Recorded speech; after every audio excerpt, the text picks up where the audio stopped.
Hi అండి. నేను ఈ ఎపిసోడ్‌లో చెప్తుంది ఏంటంటే, నైట్ లైవ్‌లో టాస్క్ జరిగింది. Final captaincy task. అందులో జరిగిన విషయం తర్వాత రీతు వెక్కి వెక్కి ఏడుస్తది. అది గూడా చాలా గ్యాప్ తర్వాత అప్పుడు ఏడవడం మొదలుపెడుతుందన్నమాట. చాలా వెక్కి వెక్కి ఏడుస్తుంది. కళ్ళల్లో నీళ్ళు రాలేదంట ఎవరో అన్నారు. సరే అది. సో, ఎంతగా ఏడ్చినా కూడా తనకి బాగా క్లోజ్ అయినా ఇప్పుడు. తనుజ గాని, ఇమ్ము ఇంకా క్లోజ్ ఫస్ట్ నుంచి. కానీ తను గాని వచ్చి ఓదార్చరు.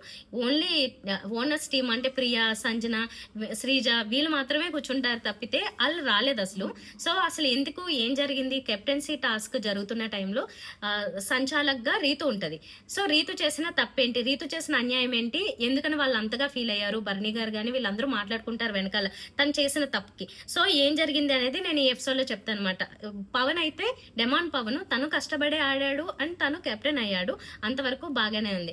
కానీ డెమాన్ పవనే కెప్టెన్ అవ్వాలి అని ఇమ్ముకి తను చేసిన అన్యాయం ఏ రకంగా జరిగిందనేది, సంచాలక్‌గా ఎలా ఫెయిల్ అయిందనేది నేను ఈ ఎపిసోడ్‌లో చెప్తానన్నమాట. ఫస్ట్ టాస్క్ స్టార్ట్ అవుతుంది. ఈ టాస్క్ ఏంటి అంటే అందరూ వైట్ షర్ట్స్ వేసుకొని ఉంటారు. నలుగురు పోటీదారులు ఉన్నారు. ఆ నలుగురు ఏంటంటే ఓటింగ్ సిస్టమ్ ద్వారా వాళ్ళల్లో వాళ్ళే ఎవరు కెప్టెన్ అవ్వచ్చు అనేది మాట్లాడుకొని ఒక ఒపీనియన్‌కి వచ్చి నిలబడ్డారు. వాళ్ళల్లో మనీష్ ఉన్నాడు అండ్ పవన్ ఉన్నాడు, భరణి గారు, ఇమ్ము వీళ్ళు నలుగురు ఉన్నారు. ఆళ్ళు ఇండివిడ్యువల్ ప్లేయర్స్. వీళ్ళ నుంచి వీళ్ళు అంటే ఓనర్స్ వర్సెస్ టెనెంట్స్ కాదక్కడ. సెపరేట్ గానే సెలెక్ట్ అయ్యొచ్చారు. ఇండివిడ్యువల్ గానే ఆడాలి. సో, అలా ఆడాల్సిన వాళ్ళు ఏమైంది అంటే అక్కడ కలర్ పడకుండా ఆడాలి. గేమ్ ఫస్ట్ చిన్నగా చెప్తా. కలర్స్ ఇచ్చారు బిగ్ బాస్. ఆ కలర్స్ ఎవరి షర్ట్ మీద అయితే ఎక్కువగా ఉంటాయో వాళ్ళు ఎలిమినేట్ అవుతారు. అందులో రౌండ్‌కి ఒక బజర్ వస్తుంది. End buzzer, start buzzer. దాని ప్రకారం ఆడాలన్నమాట. అప్పటి వరకు కలర్స్ ఎవరైతే పూసి ఎక్కువగా వాళ్ళ షర్ట్ అంతా ఎక్కువ కలర్ ఉంటుందో వాళ్ళని జడ్జ్ చేసి రీతు వాళ్ళని ఎలిమినేట్ చేయాల్సి ఉంటుంది. కానీ ఆమె ఇండివిడ్యువల్ రూల్స్ కూడా కొన్ని చెప్పింది. ఆ మార్క్ ఒకటి ఉంటుంది. ఆ మార్క్ దాటి బయటికి రాకూడదని ఒకటి. ఇంకా నేను స్టాప్ అంటాను. స్టాప్ అన్నప్పుడు నా మాట విని వెంటనే ఆ పని ఆపాలి. ఎక్కువగా ఫిజికల్ అవ్వద్దు. ఇలాంటివి కొన్ని రూల్స్ చెప్పింది. తోసుకోవడాలు ఫస్ట్ లేవంది, తర్వాత ఉందంది. ఇలా ఏవేవో జరిగాయి. అలాంటి వాటిల్లో ఇప్పుడు ఏమైంది అంటే ఫస్ట్ టాస్క్ స్టార్ట్ అవుతుంది. టాస్క్ స్టార్ట్ అవ్వకముందే మన శ్రీజ ప్రియాల గురించి నేను అసలు ఏం చెప్పొద్దు అనిపిస్తుంది. కానీ నాకు ఇంకా విసుగొచ్చి అసలు ఎక్కడ చూసినా వాళ్ళకి అందరూ నెగిటివ్ కామెంట్సే పెడుతున్నారు. ఎందుకులే మనం మాట్లాడడం పాపం అనే ఫీలింగ్ కలుగుతున్నా కానీ మళ్ళీ వాళ్ళు చేసిన పనులకి ఏంటంటే మాట్లాడాల్సి వస్తుంటది. వీళ్ళకి ఒక ఎక్సైట్మెంట్ మాట. వీళ్ళు గేమ్లో లేకపోయినా వేరే వాళ్ళ గేమ్లో ఉన్నా ఏం జరుగుతున్నా వీళ్ళు మాట్లాడుతూనే ఉంటారు. శ్రీజ ఏదో సైలెంట్ గా చెప్తూ ఉంటారు. అంటే గేమ్ ప్లాన్ లో ఏదో జరుగుతుంది. ఈ అమ్మాయి అనుకున్నట్లుగా ప్లాన్ ఏదో మారుతున్నట్లుగా ఉంది. అక్కడ ఒక డిసప్పాయింట్మెంట్ ఫేస్ పెట్టుకుని ఏదో మాట్లాడుతూ ఉంది. కానీ అది గట్టిగా సౌండ్ వినిపించలేదు కాబట్టి తన ఉద్దేశం ఏంటనేది బయటకు అర్థం కాలేదు. ఫస్ట్ మన మనీష్ చాలా తెలివైన వాడు. ఫిజికల్ టాస్క్ దిగాడు. ఓకే, బానే ఉంది. కానీ వెళ్ళింది ఏంటి ఒక్క రకంగా చూడాలంటే ఇండివిజువల్ అయినా కానీ ఇమ్ము ఒక్కడే ఓనర్స్ నుంచి, టెనెంట్స్ నుంచి ఉన్నాడు. అంటే సెలబ్రిటీస్ నుంచి. ఇటు నుంచి ఉన్నది అందరూ కూడా ఓనర్సే. ఇప్పుడు భరణి గారు కూడా ఓనరే కాబట్టి వీళ్ళు ముగ్గురు కావాలనుకుంటే ప్లాన్ చేసుకుని అటు వెళ్ళి ఇమ్ముకి రాసేయచ్చు. సో, అది జరగలేదు ముందు. ఇండివిజువల్ గా ఆడాలి కాబట్టి ఎలాగో వెళ్ళారు. గేమ్ స్టార్ట్ అవ్వగానే, బజర్ స్టార్ట్ అవ్వగానే ఫస్ట్ రౌండ్ లోనే అసలు ఫటాఫటా అయిపోయింది. లైవ్ లో కూడా ఎక్కువ ల్యాగ్ లేదు. మనీష్ అవుట్ అయిపోయాడు. భరణి గారు ఫుల్ గా మనీష్ కి రాసేసాడు అనమాట.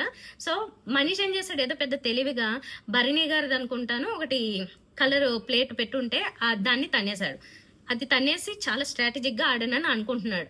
కానీ అది అసలు చాలా వేస్ట్ మాట అది చేసిన పని. దానివల్ల ఏం ఉపయోగం లేదు. సో, ఆ పని చేశాడు. అయిపోయింది. ఒక రకమైన డిసప్పాయింట్మెంట్ లో ఉన్నాడు. భరణి గారు అంటే అస్సలు ఇష్టం లేదు. సో, భరణి గారు వీళ్ళిద్దరికి అసలు ఇష్టం ఉండరు కదా. మనీష్ ఆల్రెడీ ఆయన్ని స్నేక్ అన్నాడు. అండ్ పవన్ ఏమో పాపం 2 సార్లు చేశాడు కాబట్టి భరణి గారు నామినేషన్స్ తనకు కూడా ఇష్టం ఉండరు. వాళ్ళిద్దరూ అనుకుని ఇట్ల వైపు వచ్చి ఈయన్ని ఓడించొచ్చు. కాకపోతే అక్కడ జరిగింది ఏంటంటే ఏదో ఫస్టే కాబట్టి ఫస్ట్ రౌండ్ లో మరీ అంత ప్లానింగ్ రాలేదు. రాసుండేవాళ్ళు. కానీ ఈలోపు ఇటు నుంచి ఇది అటాక్ జరిగి ఫస్ట్ మొత్తానికి మనీష్ అవుట్ అయిపోయాడు. పక్కకి వెళ్ళిపోయాడు. ఒకళ్ళు అంటారు ఎవరో కానీ అక్కడ ఏంటంటే మనోడు ఎప్పుడు ఏదో తేడా గేమ్ ఆడతాడని. నాకు నవ్వొచ్చింది. పాపం మనీష్కి ఏదో చేద్దాం అనుకుంటాడు, ఇంకేదో జరుగుతుంది. అస్సలు గ్రహాలు అనుకూలించవు. ఏదో ఒకటి చేసి ఏదో ఎలివేషన్ ఇచ్చుకుందాము, మనం కూడా స్క్రీన్ స్పేస్ తీసుకుందాం అనుకుంటాడు. కానీ జరగలేదు. ఫస్టే పక్కకు పోయాడనమాట. ఇంకొక రకమైన డిసప్పాయింట్మెంట్లో ఏంటో అంటూ ఉన్నాడనమాట. మన దగ్గరికి ఎందుకు వస్తారు, నామినేషన్ దగ్గరికి అయితే వస్తారు కానీ అని ఏంటో భరణి గారిని సర్కాస్టిక్గా మాట్లాడుతూ ఉన్నాడు. అది ఏ సెన్స్లో మాట్లాడాడంటే అవతల వాళ్ళ మాటలు వినపట్టలేదు కాబట్టి ఈయన ఎందుకు అన్నాడో తెలియదు. అక్కడ కూర్చొని అంటున్నాడు అనమాట. భరణి గారిని తిట్టుకుంటూ ఉన్నారు. ఈము మీద అటాక్ చేసి మరి ఈముని పంపించేయాలనేమో, అది జరగకుండా మనీష్ బయటకొస్తాడు కాబట్టి అలా జరగలేదని ఒక రకమైన డిసప్పాయింట్‌మెంట్ అక్కడ కూర్చున్నారు.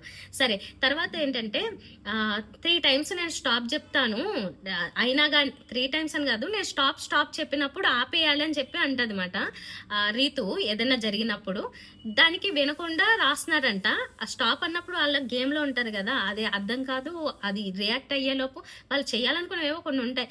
అలా మిస్టేక్ జరిగి భరణి గారు పవన్‌కి పూస్తున్నారనుకుంటా. ఆ టైంలో స్టాప్ అని చెప్పింది. స్టాప్ చెప్పి ఆయన్ని డైరెక్ట్ ఎలిమినేట్ చేసింది. యాక్చువల్‌గా అక్కడ జరిగిన ఒక చిన్న మిస్టేక్ వల్ల ఇమాన్యుయల్‌కి లేదంటే భరణి గారికో ఈ కెప్టెన్సీ రావాల్సింది డెమాన్ పవన్‌కి వెళ్ళిపోయింది. ఎందుకంటే ఆ రౌండ్‌లో ఇన్ కేస్ బజర్ వచ్చుంటే, తిను స్టాప్ చెప్పకుండా బజర్ వచ్చుంటే అప్పుడు పవన్‌కి ఎక్కువ ఉంది కలర్స్. సో పవన్ ఎలిమినేట్ అయిపోయి ఉండేవాడు దాంట్లోంచి. కానీ అలా జరగనీయకుండా స్టాప్ చెప్పి తన వైపు ఫేవర్ చేసింది. ఇంకా చాలా ఫేవర్స్ జరిగాయి, కావాలనే జరిగాయి. రీతు కావాలని చేసింది అని చెప్పేసి వాళ్ళు మాట్లాడుకుంటున్నారు. అది జరిగింది కూడా అదే మాట. ఫెయిర్‌గా సంచాలక్ చేశానని తను అనుకుంటుంది. కానీ కొన్ని స్టెప్స్‌లో తను చేసిన పనులు ఏమైతే ఉన్నాయో దానివల్ల తను చేసింది చాలా అన్యాయం అని చెప్పి కనబడుతుంది. అదే విషయం వీళ్ళు అంటే వీళ్ళకి బావుంది. వీళ్ళు రీతు చేసిన పనులకి వీళ్ళు క్లాప్స్ కూడా కొడతారన్నమాట. ఏంటి భరణి గారిని ఔట్ చేసేయడము ఇలాంటివి. వీళ్ళకి క్లాప్స్ కొడుతున్నారు. ఏంటి ఎవరు ఓనర్స్ ప్రియా, సంజన, ఇంకా శ్రీజ, ఇంకా మనీష్, హరీష్ గారు వీళ్ళందరూ క్లాప్స్ కొడుతున్నారు. సో అది ఎలా ఉందంటే కామనర్స్ వర్సెస్ సెలబ్రిటీస్ అని కూడా అరుస్తున్నారు అనమాట. అది అసలు ఆ స్లోగన్ అక్కడ అనవసరం. ఎందుకంటే అలా చూడట్లేదు, మేము అలా చూడట్లేదు లేదన్నారు. పైగా వాళ్ళేమో అసలే వచ్చిన దగ్గర నుంచి కష్టాలు పడుతూ ఉన్నారు. సో కష్టాలు పడుతున్నప్పుడు వాళ్ళకి ఎలా ఉంటుంది, మళ్ళీ ఇదొక స్లోగన్స్. ఆ స్లోగన్లు అవసరం లేకుండా అక్కడ గేమ్ ఆడుతున్నారు. భరణి గారు అవుట్ అయిపోయారు. ఆయన ఏం మాట్లాడలేదు. ఎందుకంటే ఎలాగో ఫైనల్గా సంచాలక నిర్ణయమే తుది నిర్ణయం అని చెప్తారు. ఇంకా ఆయన మాట్లాడే ఉపయోగం ఏంటి, అందుకని ఏం మాట్లాడలేదు. తనుజ అంటుంది, మీరు ఎందుకు మాట్లాడలేదు, మీరు స్టాండ్ తీసుకుని అసలు ఎందుకు అన్యాయంగా మిమ్మల్ని అవుట్ చేసింది, అన్యాయంగా చేసింది కదా, మీరు అడగాలి కదా అంటే వేరే తర్వాత అయిపోయిన తర్వాత అడుగుతున్నప్పుడు ఎలాగో నిర్ణయం ఆమెదా అంటారు. పైగా ఇప్పుడు ఏం అడిగినా ఉపయోగం ఏమి ఉండదు అని చెప్పేసి ఇంకా వాళ్ళ డిస్కషన్స్ వాళ్ళు జరిగాయి. కాకపోతే ఈమె పాయింట్ ఏంటంటే, మీరు మాట్లాడితేనే కదా తర్వాత ఆ వీడియోని ప్లే చేసో లేకపోతే నాగార్జున గారు దాన్ని అడ్రస్ చేసి ఆ విషయాన్ని గురించి చర్చిస్తారు. మీరు ఏం మాట్లాడకుండా ఉంటే ఓకే అనుకుని వదిలేస్తారు. అందుకని అని చెప్పినమాట. సరే దాని గురించి అయితే అడగలేదు. ఫైనల్ గా ఏమైంది అంటే తను ఒక రూల్ కూడా చెప్పింది. బయటకు వస్తే అంటే తను అక్కడ బ్లాక్ మార్క్ ఒకటి ఉంది, అందులో నుంచి బయటకు వస్తే 3 టైమ్స్ బయటకు వచ్చిన వాళ్ళని నేను ఎలిమినేట్ చేస్తానంది. కానీ ప్రియా వాళ్ళు సజెషన్ ఇస్తున్నారు, 3 టైమ్స్ అంటే నువ్వు అలా చూసుకోలేవు కరెక్ట్గా గేమ్ ఆడేటప్పుడు, కష్టము, అలాంటి రూల్స్ ఏం పెట్టుకోకంటే మళ్ళీ దాన్ని తీసేసింది అనమాట. తర్వాత భరణి గారు అవుట్ అయిపోయిన తర్వాత గేమ్ మధ్యలో రూల్స్ పెట్టద్దని చెప్పేసి డెమాన్కి అంటది. అంటే డెమాను ఏదో చెయ్యొద్దని ఇమాన్యుయల్ని అంటాడు. అప్పుడు నువ్వు మధ్యలో రూల్స్ పెట్టకని డెమాన్ అనింది. తర్వాత పొట్ట అని చెప్పేసి వీళ్ళు అరుస్తూ ఉంటారు. ఎవరు, శ్రీజ, వీళ్ళందరూ మనీష్ వాళ్ళు. అంటే ఇమాన్యుయల్ పొట్ట దగ్గర కలర్ కరెక్ట్గా అంటలేదు. ఆ ఇండికేషన్స్ వీళ్ళు ఇస్తున్నారు డెమాన్ని పుయ్యమని.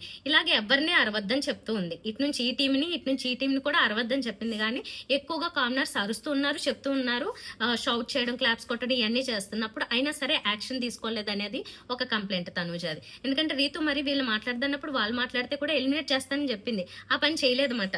అందుకని కూడా తనుజకి నచ్చలేదు ఆ విషయం. తర్వాత వీళ్ళిద్దరికి పోటీ జరుగుతుంది కదా, అప్పటికే ఆల్రెడీ ఇమాన్యుల్ రీతు తీసుకునే డెసిషన్స్ ఏవైతే ఉన్నాయో వాటికి ఆల్రెడీ డిసప్పాయింటింగ్ గా ఉన్నాడు. కలర్ ఇసరాడు. ఫస్ట్ కలర్ ఇసురుతుంటే ఇసరద్దు అని చెప్పేసి అనేది, రాయాలి మాత్రమే, ఓన్లీ రాయాలి, చేతితో పట్టుకుని రాయాలి, ఇసరాలొద్దు అన్నప్పుడు ఒకసారి పవన్ దగ్గరకు వస్తే ఇమాన్యుల్ చెయ్యిలా పెట్టి ఇలా అన్నాడు. అలా అండమంటే పట్టుకుందామని అన్నాడు, కలర్ పుయ్యాలని కాదు. ఈ లోపు తను వెనక్కి వెళ్ళిపోయాడు. సో అది కూడా ఇసరడం అన్నట్లుగా కౌంట్ చేసి మరి ఏమన్నా పెళ్లి కూతురా వచ్చి రాయించుకుంటాడు ఏంటి, నేను కొంచెం వెళ్ళాలి కదా ఫోర్స్గా ఇలాగా, అందుకని ఇలా అన్నానంటే పెళ్లి కూతురు కాదంటే ఆయన కూడా కొంచెం ఎందుకో డిసప్పాయింటింగ్ గా అంటాడు. అక్కడ నేను ఆ డైలాగ్ మర్చిపోయాను. కానీ మధ్య జరిగింది ఏంటి అంటే అప్పటికే డిసప్పాయింటింగ్ గా ఉన్నాడు రీతు బిహేవియర్ తో. ఇమాన్యుయల్ అనేది అర్థమైపోతుంది అన్నమాట. సరేలేమ్మా పెళ్లి కూతురు కాదులే అమ్మా అని చెప్పేసి అన్నాడనమాట. చాలా డిసప్పాయింటింగ్ గా ఉన్నాడు ఇమాన్యుయల్ అయితే. సరే ఫైనల్ టాస్క్ చాలా కష్టపడి ఆడాడు. అసలు ఇమాన్యుయల్ అంత టఫ్ గా ఆ టాస్క్ ని హ్యాండిల్ చేస్తాడని అస్సలు ఊహించలేదు. ఎందుకంటే డెమాన్ పవన్ ఏజ్ లో చూసినా, ఫిట్నెస్ లో చూసినా అన్ని రకాలుగాను తనైతే బెస్ట్ ఇచ్చేస్తాడు. చేస్తున్నాడు, వారు వన్ సైడ్ అయిపోతుంది అనుకున్నారు. కానీ చాలా సేపు కష్టపడి అసలు ఇమాన్యుయల్ వాయిస్ సౌండ్ వింటూ ఉంటే ఆయాసం కంటిన్యూగా ఆ వీడియో అంతా చాలా సేపు ఆయాస పడుతూనే ఉన్నాడనమాట. చాలా బాగా ఆడాడు. కానీ ఫైనల్‌లో అంటే ఆల్మోస్ట్ అంతసేపు ఆడి చివర్లో మాత్రము డెమాన్ పవన్ పాపం తన్ని కింద తోసేసి, పడేసి అసలు చిన్న పిల్లల్ని చూడండి 2 చేతులు పట్టేసుకొని మొత్తం ఏదో కితకితలు పెట్టడమో, లేకపోతే ఏమన్నా కలర్లు పూయడమో ఇలాంటి ఆటలాడతాం. ఆ టైప్‌లో అయిపోయింది. ఫైనల్‌గా తన్ని పట్టుకొని కింద పెట్టి ఒకసారి మొత్తం కలర్ పూసేస్తాడు. అక్కడ పడింది దెబ్బ. ఇంకొకసారి ఒక చోట ఇమాన్యుయల్ అసలు బయటికెళ్ళి పడిపోతాడు అంటే తోయడంలో. అదొకటి. ఇమాన్యుయల్ అంతా కష్టపడినా గానీ లాస్ట్‌లో వరకు చాలా గట్టిగా ఆడినా ఇంకా అక్కడ కొద్దిగా ప్రాబ్లమ్ అయింది. అండ్ ఫేవర్‌గా కూడా ఉంది. ఓ పక్క నుంచి రీతు అనేది తనకి అదొకటి హర్టింగ్‌గా ఉంది. ప్లస్ తను కూడా ఈళ్ళకేదన్నా ఫేవర్‌గా జరుగుతున్నప్పుడేమో స్టాప్ చెప్తది. వీళ్ళకి జరుగుతున్నప్పుడేమో చెప్పదు. అది గూడా వాళ్ళకి నచ్చలేదు. నిజానికి అలాగే జరిగిందనిపిచ్చింది. లేకపోతే భరణి గారు ఇమాన్యుయల్ వన్ సైడ్ ఉన్నప్పుడు పవన్‌ని ఔట్ జేసి పంపించేసి ఉండేవాళ్ళు. కానీ తను క్లియర్‌గా డెమాన్ పవన్‌ని చెయ్యాలని ముందు చెప్పింది. అదే చేసిందని చెప్పేసి అనుకుంటూ ఉన్నారు. సరే అయిపోయింది కదా! టాస్క్ అయిపోయింది. తర్వాత ఫైనల్‌గా ఎవరి షర్ట్ మీద ఉందనేది బాగా ఆడారండి. ఇద్దరు చాలా బాగా ఆడారు. డెమాన్ పవన్ గూడా ఏమి మోసాలు చేయడు. మంచిగుంటాడు. అంతా బావుంటాడు కదా! అందరితోనూ బావుంటాడు. తను అవ్వడంలో ఎవరికీ ఏమీ అబ్జెక్షన్ కూడా లేదు. బానే ఆడా అన్నట్లుగానే ఉంది. తర్వాత ఏమైంది? ఫైనల్‌గా చూసారు. షర్ట్ అంతా చూసారు. అంతా చూసా అర్థమైపోతుంది ఇంక. ఎందుకంటే పవన్ వన్ సైడ్ అటాక్ అయిపోయింది ఇంక చాలా ఎక్కువ సేపు. ఇంకా ఇమాన్యుయల్‌కి లాస్ట్‌లో ఒక 3 రౌండ్స్‌లో ఎక్కువ కలర్ పూసేసాడు. ఇమాన్యుయల్ ఔట్ అయిపోయాడు. విజేతగా మన డెమాన్ పవన్ కెప్టెన్ అయిపోయాడు. అయిపోయిన తర్వాత కాసేపు తిరుగుతూ ఉంటది. ఇమ్ముకైతే అసలు లోపల నుంచి ఎక్కడి నుంచో బాధొస్తూ ఉంది. ఆ బాధలో ఏంటి 2 సార్లు ఫెయిల్ అయ్యాడు. ఒకటి మనీష్ సంచాలక్‌గా ఫెయిల్ అయిన కారణంగా తిన కెప్టెన్సీ పోయింది. ఇప్పుడు రీతు వన్ సైడ్‌గా బయాస్డ్‌గా ఆడినందుకు మళ్ళీ కెప్టెన్సీ పోయిందని ఒకటి. అండ్ కష్టపడి ఆడాడు కదా! ఫలితం లేకపోయిందని కూడా ఒక రకం బాధ మాట. లోపల నుంచి బయటికి ఎక్కెక్కి ఆడవరు కదా! అబ్బాయిలు, అమ్మాయిల్లాగా. సో, అలాగా ఒక రకమైన బాధలో ఉన్నాడు, ఏడుస్తున్నాడు. రీతు కాసేపు తిరిగి తర్వాత నేను స్ట్రక్ అయిపోయింది. మై హార్ట్ స్ట్రక్డ్ అని చెప్పేసి చెప్తూ ఉంది. కళ్యాణ్ వచ్చి అడుగుతుంటాడు ఏమైంది ఏంటి అంటే, ఫస్ట్ హరీష్ గారు వచ్చి అడుగుతారు, ఏం మాట్లాడదు, నాకు కాసేపు టైం ఇవ్వండి అంటుంది. అంటే యాక్ట్ చేస్తుందా, ఏడవడానికి ఏమన్నా ప్లాన్ చేసుకుంటుందా, లేకపోతే నేను తప్పు చేశానని తనకే అర్థమైందా తెలియదు. ప్రియా కూడా వచ్చి ఒక హింట్ ఇస్తుంది, నీకు డెమాన్ పవన్ అంటే ఇష్టం కాబట్టి నువ్వు కావాలని ఇచ్చావని వెళ్తుంది బయటికి అని చెప్పింది. నిజంగానే అదే వచ్చిందన్నమాట. బయటికి రావడం అయితే అలా వచ్చింది. ఎందుకు అంటే కొన్ని చోట్ల భరణి గారిని అన్నెసరీగా అవుట్ చేయడాలు ఇలాంటివి జరిగినప్పుడు, అప్పుడు భరణి గారిని అనవసరంగానే అవుట్ చేశారు. కొంచెం ముందు రెడ్ లైట్ పడకుండా జరిగింది కదా ఫస్ట్ కెప్టెన్సీ టాస్క్, దాని దగ్గర ఇక్కడ కూడా మళ్ళీ భరణి గారినే ఫస్ట్ అన్యాయంగా అవుట్ చేశారు. భరణి గారు పాప ఏం మాట్లాడలేదు. ఇమాన్యుయల్ కూడా దాని గురించి ఏమీ ఎక్కువ మాట్లాడలేదు. ఈసారి అయితే సంచాలకుతో పోటీ పడ్డం లేకపోతే గొడవలు పడ్డం ఇదంతా ఏమీ జరగలేదు. డిసప్పాయింట్‌తో ఉన్నాడు. సో, తర్వాత కాసేపటికి బ్రేక్ ఇచ్చి కాసేపటి తర్వాత ఇంకా రీతు గట్టిగా వెక్కి ఏడుస్తూ ఉంటది. గట్టిగా ఏడుస్తుంది. తర్వాత కళ్యాణ్ మాత్రం పాపం దగ్గరుండి అంతా చూస్తున్నాడు. కళ్యాణ్ తప్పేం లేదు. అబ్బాయి బానే ఉన్నాడు. డెమాన్ పవన్ కూడా బానే ఉన్నాడు. ఇమ్ము కూడా పవన్‌తోనూ బానే మాట్లాడుతున్నాడు. అంతా ఓకే. కాకపోతే వీళ్ళకి వచ్చిన ప్రాబ్లమ్ వల్ల వాళ్ళు వెనక మాట్లాడుకుంటున్నారు. సంజన గారు గాని, భరణి గారు, ఈ తనుజ వీళ్ళందరూ. రీతు ఎందుకు అలా చేసింది, అలా ఎందుకు చేసింది, కారణం ఏంటి అవుట్ చేయడానికి అనేది చెప్పలేదు భరణి గారికి కదా. ఆ రీజన్స్ వాళ్ళకి నచ్చలేదు. నా ఇష్టం అన్నట్లు మాట్లాడింది పొగరుగా, అది వాళ్ళకి నచ్చలేదు. ప్లస్ వన్ సైడ్ ఆడింది, క్లియర్‌గా ఆడింది, అర్థమైపోతుంది అని చెప్పేసి వాళ్ళు అనుకుంటున్నారు. సో, ఇప్పుడు ఏడ్చిన కారణం ఏంటి, నాకు ఇమ్ము అవ్వాలని ఉంది కెప్టెన్, కానీ పవన్ అయ్యాడు. పవన్ అయినా నాకు ఇష్టమే, కానీ నేను ఇప్పుడు పవన్ గెలిచిన దానికి ఎంజాయ్ చేయలేకపోతున్నాను, వాడు ఓడిపోయిన దానికి ఇది ఇలాగ ఉంది, నేను రెండిట్లో ఏది చేయలేకపోతున్నాను, నేను స్ట్రక్ అయిపోయానని చెప్పి కాసేపు ఉండి ఇంకా గట్టిగా ఏడుస్తుంది. ఆ తర్వాత మళ్ళీ కాసేపు వాళ్ళు ఏదో మాట్లాడుతుంటే మళ్ళీ నవ్వుల్లోకి వెళ్ళిపోయింది. అంతా ఓకే బాగానే ఉంది. కానీ నేను తనుజాని, భరణి గారిని, ఇమ్ముని వీళ్ళెవరిని ఫేస్ చేయలేను ఇప్పుడు అని చెప్పి ఓ పక్కన కూర్చుందన్నమాట. చాలాసేపు బయటికి రాలేదు, అక్కడే ఉండిపోయింది. ఇంక నేను నైట్ లైవ్లో వాళ్ళు నిద్రపోయేంత వరకు చూసాను. అప్పటి వరకు అయితే ఇంకా వచ్చి వాళ్ళతో మాట్లాడింది అయితే లేదు. అండ్ ప్రియా వాళ్ళు పిలుస్తారు తనుజాని, ఏడుస్తుంది అని చెప్పి, క్లోజ్ ఫ్రెండ్ కదా. కానీ తనుజ మాత్రం వెళ్ళదు, ఎందుకంటే చాలా డిసప్పాయింటింగ్గా ఉంది. అండ్ రీతు బిహేవియర్తో ఆమె చాలా అన్హ్యాపీగా ఉంది, అందుకని రాలేదు. ఫైనల్గా ఏంటంటే మొత్తానికి డెమాన్ పవన్ కెప్టెన్ అయిపోయాడు. సంజన రూమ్ అంతా ఖాళీ చేస్తున్నారు. ఆ ఖాళీ చేసే క్రమంలో హెల్ప్ చేస్తున్నారు. ఇక్కడ మాత్రం మంచిగా అనిపించారు. ప్రియా అండ్ శ్రీజ వాళ్ళిద్దరూ వచ్చి హెల్ప్ చేస్తారు. అండ్ మన ఫ్లోరా గారు కూడా హెల్ప్ చేస్తుంటారు సంజనకి. సో, ఓవరాల్గా జరిగింది అది. ఈ ఫైనల్ టాస్క్ ఏదైతే జరిగిందో కెప్టెన్సీ టాస్క్, దీని గురించి సాటర్డేనో సండేనో మన నాగార్జున గారు వచ్చి మరి సంచాలకుగా తన ఫెయిల్ ఫెయిల్ అయ్యిందా లేకపోతే బాగా చేసిందా అనేది తెలుసుకున్న తర్వాత రీతుకి కాస్త క్లారిటీ ఉంటుంది, మిగతా వాళ్ళకి కూడా క్లారిటీ వస్తుంది. That's all. నేను ఇంకా ఇలాంటి వీడియోలో చెప్తాను. రోజు వీలైనంత వరకు కొంచెం సింపుల్గా చెప్పాలనుకుంటున్నాను. ఎక్కువగా ఎపిసోడ్ రివ్యూలు కాకుండా లైవ్లో మీరు ఎలాగో చూడలేరు కాబట్టి లైవ్ స్టఫ్ నేను వాటిని కవర్ చేస్తూ ఉంటాను. Subscribe my channel. Thank you.